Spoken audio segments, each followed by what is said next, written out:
let's start perhaps by, well, this is the project Sweetcarcoal that has been funded in order to find research and a sort of restoration of the cultural heritage of the St. Barthélemy archives, funded by Vetenskapsrådet. But we should first introduce a little bit about what St. Bart's actually is, or what its Swedish history was. St. Bart's is a quite small island in the Caribbean. This can be seen here. It was a Swedish colony from about 1784 to 1878, circled here on the right. On the left, you can see the Danish West Indies, which is a very interesting point of comparison when you're talking about Scandinavian colonialism in the Caribbean. A lot of similarities, but also a lot of differences. Originally, it was an attempt for the Swedish state to sort of get into the sugar trade and also to the slave trade around the end of the 18th century. However, very briefly, due to the fact that St. Bart's is which was given over from the French, it was actually a very small island which had limited, if not basically no opportunities for plantation economy. It was also did not have enough really rainfall in order to sustain sugar plantations. So a different tactic had to be employed. This is Gustavia, the Swedish port city that was founded in the sort of natural harbor that became a free port and became an access point of trade from across different empires around the time of the Napoleonic and French Revolutionary era, which garnered it a huge financial success, especially partially around like 1794, but also around the 1810, 1812 era. Victor is much better about the specific details about that. What we can see is there were a lot of people from different kind of nations that came and formed this city, and meant that there was an explosion of growth. There was also a slavery being practiced here, and it was a slave society from the founding of until 1847. So there's a lot of history that hasn't really been examined very deeply previously, you can say. If you do, you can talk about that whole seminar just on sort of like the memory culture of St. Bart's after the colony was left back to or returned to French dominion around 1878. But one point you can show as an example is when you look at, this is an example of the Swedish Royal Library. If you search for their newspaper database of the mentioning of the word Barthélemy, you can notice that around sort of the end of the sort of abolition, or not abolition, the return of the colony to the French around 1878, there were some mentions, but mostly throughout the 20th century, there was not really any sort of significant mention of the colony. However, later around the 1980s, but especially also around the end of the 2000s,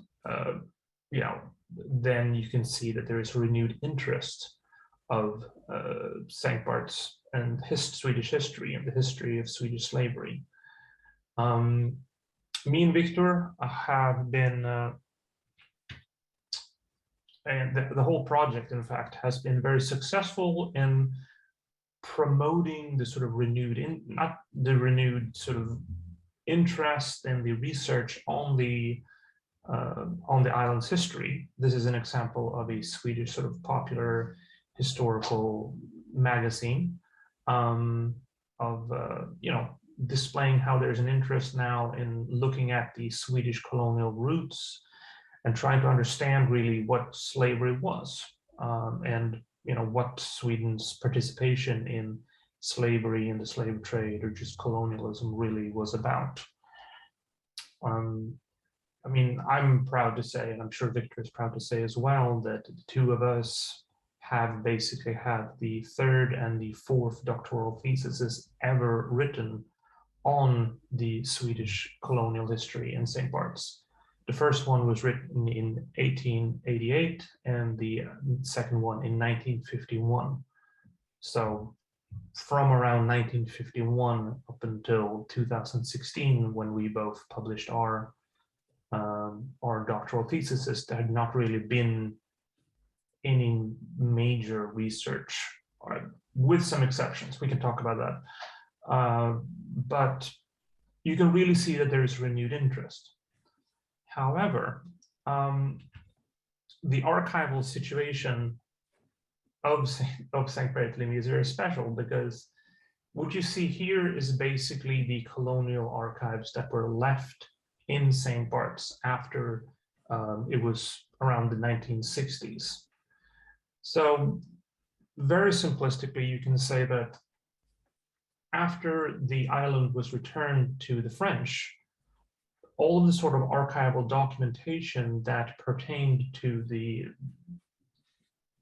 sort of the administrative aspects of the island were still on the colony, which in around the 60s was returned to, or not returned, but it was sent to first to Guadeloupe, and then it was sent to the French colonial archives, or the French overseas archives in Aix-en-Provence.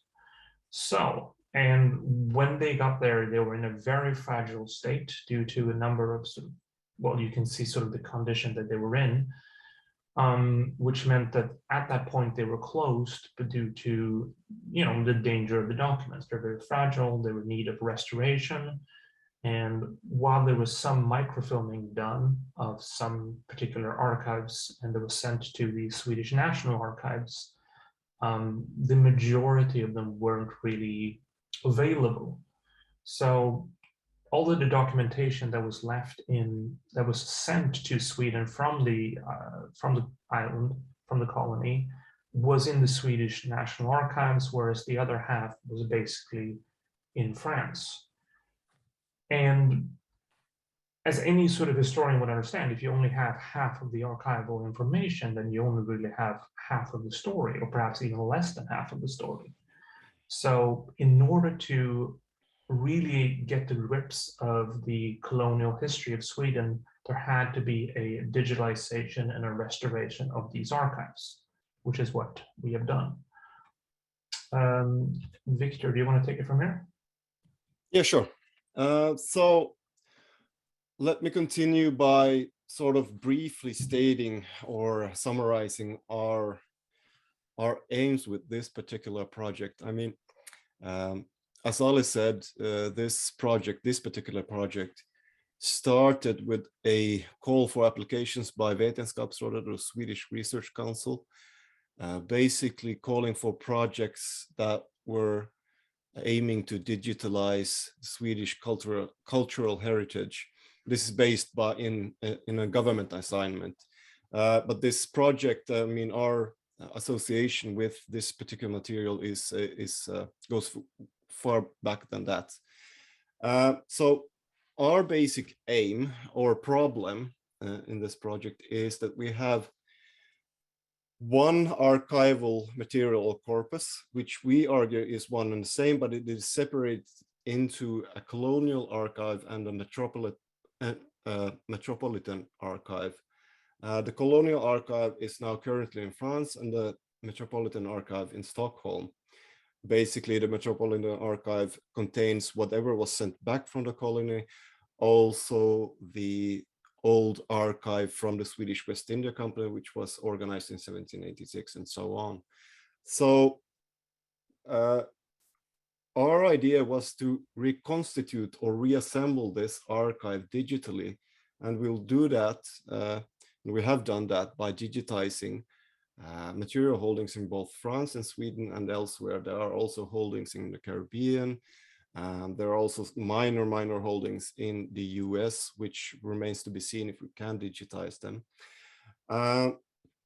Sort of our way of tying these collections together is by marking up the material with metadata in our database, which Ale will go into in some detail, and sort of conceptually and physically recreate this archive. And finally, our aim is to plug this database into a digital or online web portal, which makes the whole archival holdings searchable. And also, of course, the Research Council grant also includes our own research as well as public outreach and presentations such as these. If you just turn to the next slide, and I'll continue talking a bit about the journey. I mean, this grant was received by us in 2018, but our history with the St. Bartholomew Governmental Archive goes way back. It goes way back to 2012, when we, while writing our thesis, started a pilot project. Actually, it was Fredrik Thomasen, who you can see here in the bottom left picture, our colleague and then supervisor, who started negotiation with the archives at Aix-en-Provence. Aix-en-Provence, the Archives Nationales d'Outre-mer, are basically the French colonial archives. They contain also holdings from Algeria, French Indochina, you name it. And that's also where the Fonds Suédois de Saint-Barthélemy are held. And our problem going in was that this material was not accessible to the general public on account of it being in such a bad shape. Ale already told you about the sordid history of this archive. It has been through a lot.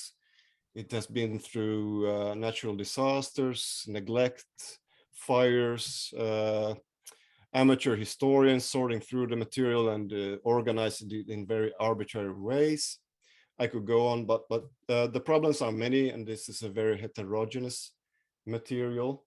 And we did not know whether the majority of these holdings were legible, if they were physically in a shape that would sort of make it possible for us to digitally reproduce them. So, but if you just scan some images forward, Ale, the information that we had going in, you can stop here. This is an old microfilm from the 1970s. This is what was available in Sweden from that time onwards. So basically our working hypothesis was that this was probably due to fire damage in the archive. We know that there was a fire in the archive sometimes in the 1950s, 1960s. And this particular document is an entry in the court diary. But we found out that a majority of these documents are completely legible. If Ollie turns the page, you will see our new picture, which is of the same document. So to our great joy and elation, we found that the most of this material was actually legible and well to do with to reproduce. But you have to keep in mind also that this was in 2012 and 2013. We did this for mainly our own research purposes. This merely formed a basis for this project, and we, after this process in 2012, or Fredrik rather, started with the wholesale digitization of the whole archive. And it has been sort of our basis for our project. You can see here some examples that Ale has turned to. You can see sort of the damage that we're talking about. Some part of this archive are really challenging, but as I said, most of the archive is completely legible and fine for research purposes. And sort of the digitization process is ongoing, mainly with archival holdings in Sweden, in the Riksarkivet, in the Swedish National Archives. Yeah, that was my part about the digitization process, Ale, and I'll leave it to you. Yes, I'll bring it a little bit about the database, and more or less as we are right now, it is still ongoing, and we're still working on, you know, going through the material, but we have about 20,000 posts right now in our database of the metadata. I think there are like 22,000 right now, but who's counting? We have a digitalization of roughly 400,000 pictures, which are supposed to be in as high resolution as possible. So we've got a lot of like different hard drives in order to keep everything in, and we're trying to do as thorough a documentation as possible. We have created and put them up in a digital inventory of the archive in the of this archive within the Uppsala University portal called Alven. It is not publicly available yet. We want to make it as soon as possible, but we want to get all our ducks in a row. We are currently in a state of developing the online platform, which Victor will talk a little bit more soon. And we're going through agreements with Uppsala University Library for long-term online storage.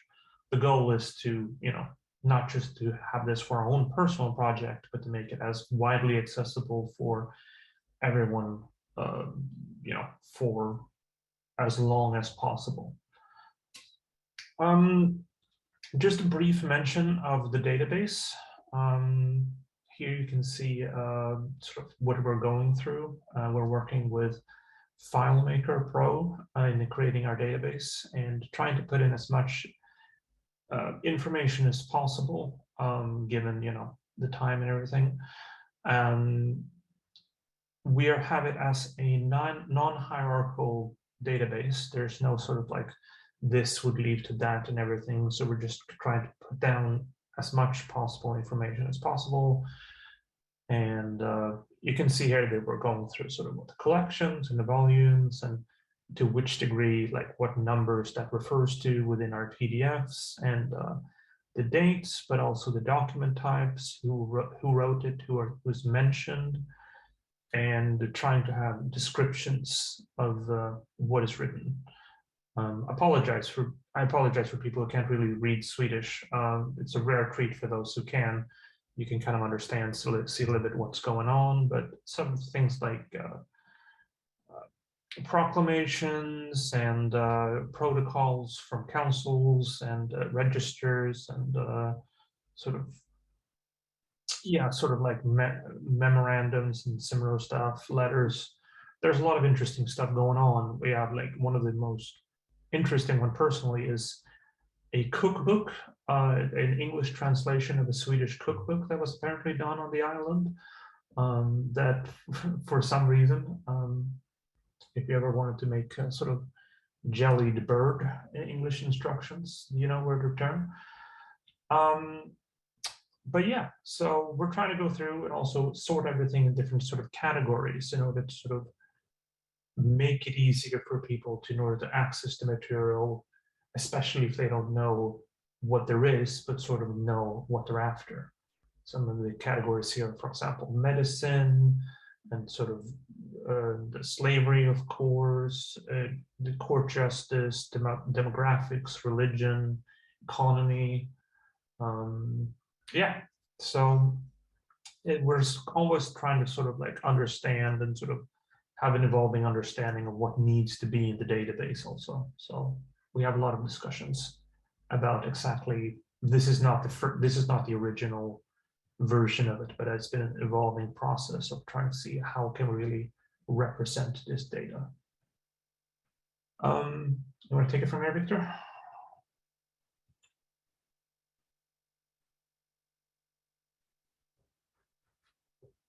You're muted right now. Sorry. Oh, sorry.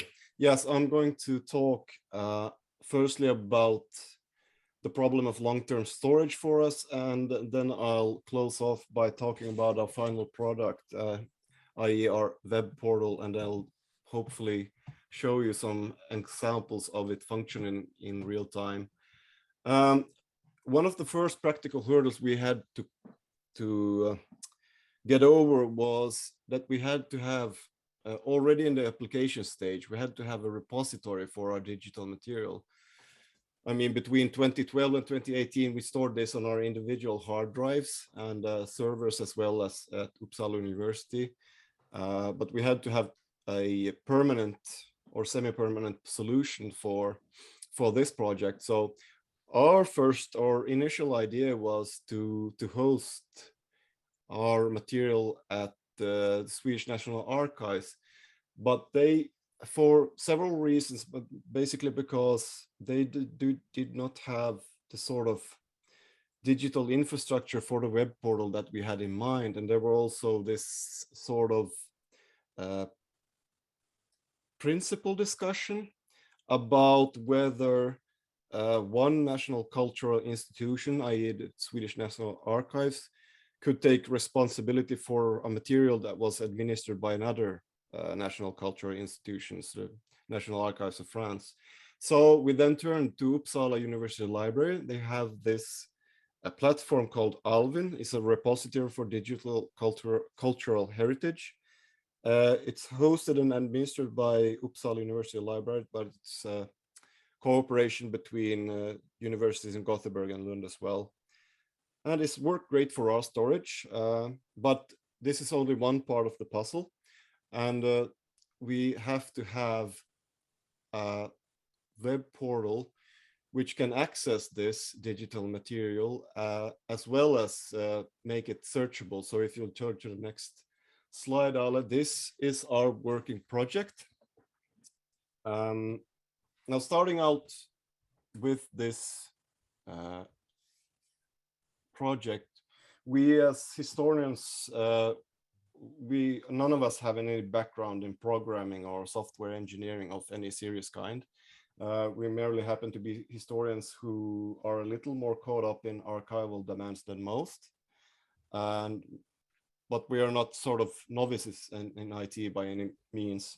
But we had an obvious need for developers, and we found them in Uppsala University IT services. And we have a development agreement with them at the current moment. We have 2 developers as well as a UX designer who are working on this for us. So this was sort of a tailor-made agreement for our part. And now, starting out, we needed some kind of an idea of what we were trying to do. So the Danish National Archives came to us as a natural point of reference. Also, they have digitized their holdings and they have been hosted online in 2017. But we have also our own sort of ideas about the design and functionality of our particular web portal, which was, in a way, put simply, more simplistic and minimalist than the Danish National Archives and what they have done. So basically what we did, knowing by several examples of digital repositories online, we sketched sort of what we wanted our web portal to do. So we had this basic idea that you can reach the desired material by 2 ways. Either you can browse through archive registries and find it sort of the traditional way, or you can search our database. So basically that's what's sketched out here in this vector graphic. You have the front page on the left-hand side, and then you have on the right-hand side the result or the archival document. So if you just change, you can also see sort of what amount of detail that went into these sketches. It was not very much, but sort of we focused on functionality and what we wanted it to do. And And if you'll hand me the wheel, Ale, Sure. I will try to show how this works in real time at the moment. Now, yes, 1 second. There we go. Oh, my screen froze. I hope it's only temporary. There we are. Yeah, so keep in mind that this is what's called our test environment. So this is a very early prototype, but I'll show you sort of the limited functionality that it already has, and also perhaps convey to you what the final product will be or what we want it to be. So here we have the front page, very simple. You can immediately start typing in your search queries, but you also can choose to start browsing the archive, as I said. Let's see here. Also here you can see the different collections. This is not an exhaustive list. We are currently, as I said, still digitizing holdings, but you can flip up sort of these individual collections or volumes and arrive at the material. So you see here, you can arrive at the material in our viewer. This viewer currently is not viewer optimized, so sort of it's really legible or usable. It's merely a proof of concept type of thing.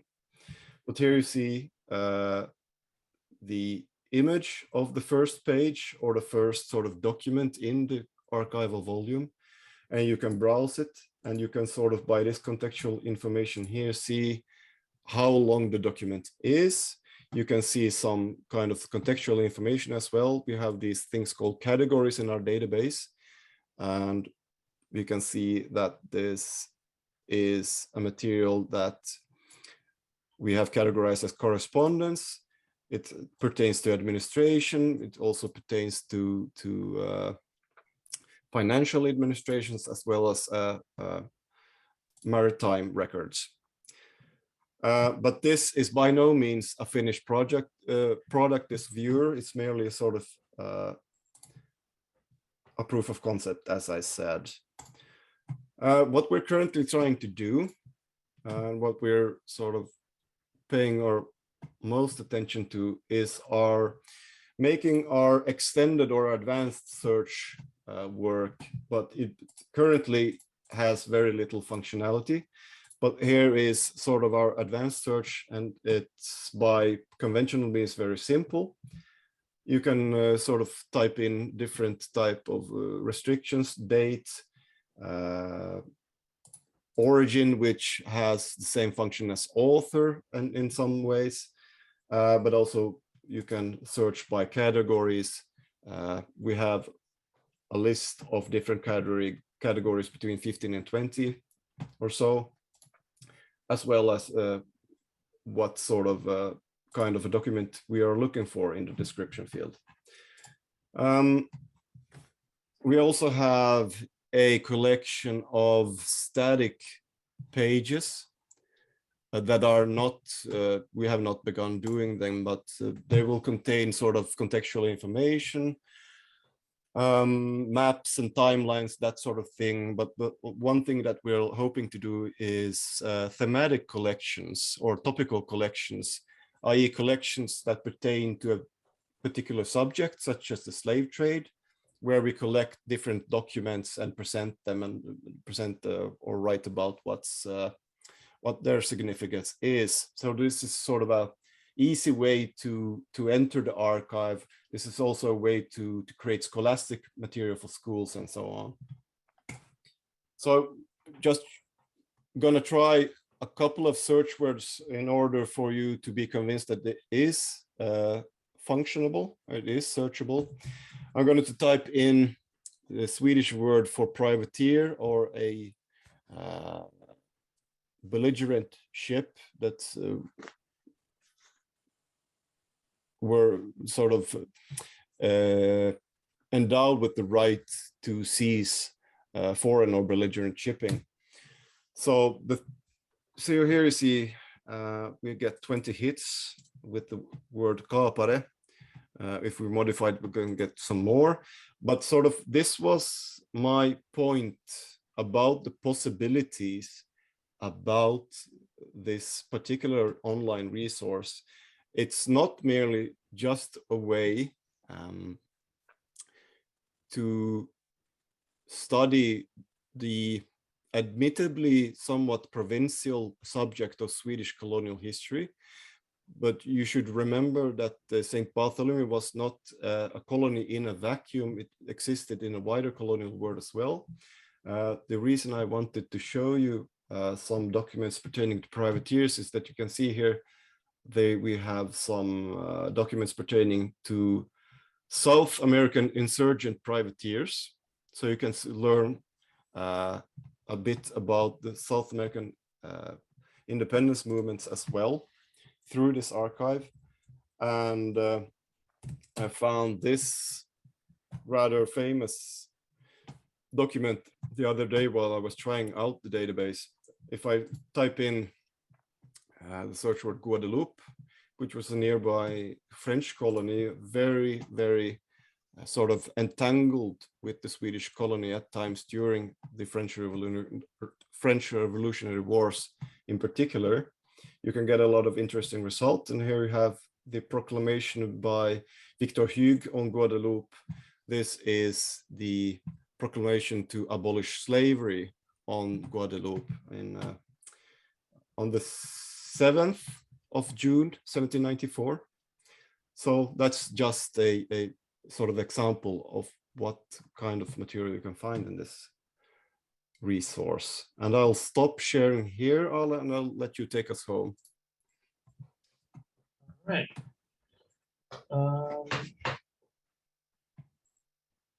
So give me a second.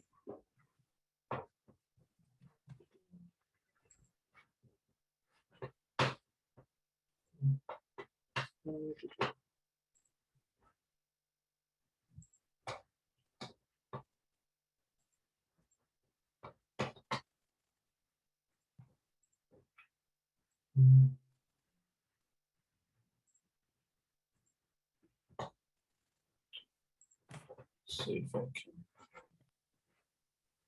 I really should have practiced this beforehand, I suppose, but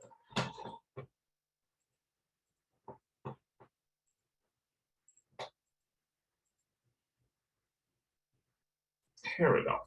So I'm just going to briefly mention a little bit about the research that we have already done. There's, of course, part of this is sort of our own personal research projects. I have recently, last year, had an article published on the sort of digital mapping of censuses in Gustavia and diversity division, which has been published in Atlantic Studies. I'm going to mention that a little bit. Victor has had some research published on the slave trade, partially due to the fact that by going through this material, we have discovered new slave ships, and it's an ongoing process, of course, and very interesting to always communicate amongst us of what we can find. But there's a lot of new information about the Swedish participation in the transatlantic slave trade that we have not known before. And Fredrik Thomasson, the project leader, has quite recently published a book on the history of slavery and sort of, the lives of slaves in St. Bart's from 1785 to 1847. This is just an example of what I have done in terms of searching and going through and creating a GIS, a sort of global geographic information system research on Gustavia by going through its censuses.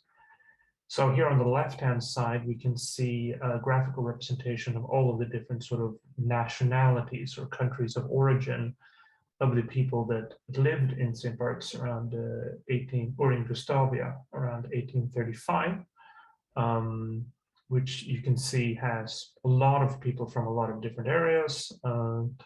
The orange, which is pretty prominent, refers to the Dutch West Indies, usually St. Eustatius, but also a quite significant number of people from Saba, another even smaller island. The dark blue refers to from the French West Indies, whereas the bright red refers to the British West Indies. So based on this, and I'm not going to go through everything, but I argue that I found a cultural division between the people on the French Caribbean living on one side of the city of Gustavia, whereas people from the British Caribbean live on the other side. On the other image here, you can see the racial division between whites and free people of color in 1835. And previously, I had an expectation that would be sort of a clear racial sort of segregation between, the areas where white people lived, whereas the areas where free people of color lived. But by analyzing this, I found actually that there was actually they were very closely living together, and that there was not really any sort of clear differentiation between where people of either race or ethnicity lived. The ones that are striped refers to households where both white and free people of color lived. This, of course, does not refer to the people who are enslaved, which is a different story. I can go into that a little bit more later, but this is just some of the research that we've been able to do because of our, examination of these archives. I will say I do think that the most impressive work that has been published is Fredrik Thomasson's recent book on Svarta Saint-Barthélemy, which has gotten very good reviews and is quite unprecedented in its look at the history of slavery on St. Bart's. It is something that I think has a very good perspective, but is also a deeply personal story. It goes into deep, specific enslaved people's, conditions, and it can be a very hard book to read, just because of the brutality that is involved within it. But it is also very enlightening in a lot of ways, and I think that it's going through its second printing, so it's been very popular, and it would not surprise me if it became referred to for some time now. Just briefly, I would like to think of, because this is a seminar specifically about digital history and sort of, digital humanities, I wanted to have some kind of reflections on, what we can think about and what our experiences have been in this project. And I think first of all, I realized that there have basically been three different kinds of challenges pertaining to this project. The first one you can say are the technical challenges that I think always are necessary in these kind of projects. How do we implement the proper technical solutions? And there's a lot of server maintenance. There's a lot of just in terms of digitalizing and photographing these documents. You have to think a lot about photography, and like how do you really give them the best possibility of just being seen, especially because some of the sort of writing can be very technical, so you have to sometimes really get in there. And our goal has been as if you actually would have the paper at hand to be able to see it. But that also means, in terms of technical challenges, in terms of the team and how many we should be and how we should operate, and the communication within our team. And we've always communicated and we've worked very closely together in order to sort of find solutions, or at least finding solutions around the problem sometimes, to the best of our abilities. And I do think that we've done pretty well. But I do think that the biggest challenge have really been the conceptual challenge. And that might sound vague, but I think that it really gets to the core of the kind of challenges that you're dealing with when you're dealing with a colonial archive. Examining what the different parts of the archives are, as we've seen how jumbled and chaotic it can be, and sort of trying to understand what kind of archive this is. And also, that has required a lot of discussions. We have discussed a lot about, what is this document? What is this documentation? What is the process of putting all of this together? But it also requires some kind of a challenge in terms of how specific and how rigid our conceptualizations and conceptual work around these archives should be. Because on one hand, if you have a thin conceptual level, everything is very open. Everything is just as it is, without our sort of like ascribing it any kind of like values to it. And that is not a lot of work for us. We could just say, okay, this document these are the protocols, and just upload 450 documents of this images of this document and leave it at that. But that also means that we're not really leaving anything to anybody else. We're just passing over the conceptual work of trying to understand this archive to the end user. So we have to be some level of, have a guiding hand through this. But if you have a more of a thick conceptual level, everything becomes very determined. Everything becomes very rigid. That also means that there's a lot more work for us of going through all of the documents, which, there's a reason why we don't really go through every document, every image individually, if we don't have to. But it also is an issue because then we are really ascribing our own interpretations of these documents and not really leaving it up to future researchers to draw their own conclusions of what these documents could be. If we're just going through and saying, this is exactly what this document is about, then we're already ascribing values to these documents, which kind of inadvertently just leads future readers onto okay, even if they have a different interpretation, they'll probably see okay, well, these people are the experts, so they would know what this is about.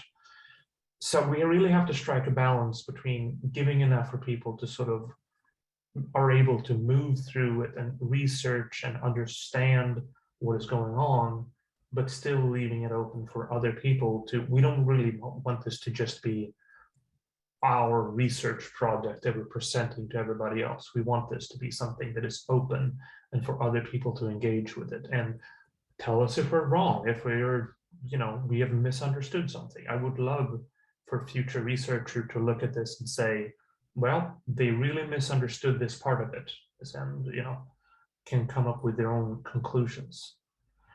And this is also what I mean by the historiographical challenges of to which degree should we really treat this as a personal research project versus as an infrastructure project.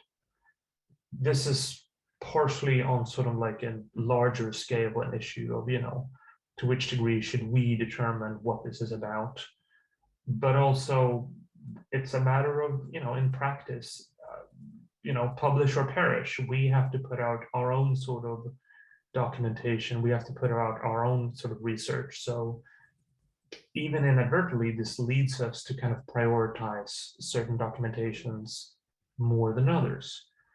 There are some certain sort of volumes that I believe would be very interesting to other people, which, because we do not have any personal or interest publishing in that, we don't consciously choose not to do anything with them and not go through them. Of course, we go through them, but there is also always a danger of, you have a certain interests, and that can lead you to go along certain paths more than others. And then again, then it becomes a problem of, how do we avoid the danger of laying down tracks? I was thinking of it in terms of when you go cross-country skiing, you have the tracks where your skis almost inadvertently, go into these tracks. And so that just kind of guides how future people are going to go. And but we've really tried our best to have the perspective that this is something that is going to be interesting and necessary for other people ahead of us. So we want to think always about, what kind of a project are we handing over? And it's to be a project which should be easy to use, but without us, heavy-handedly just leading people along.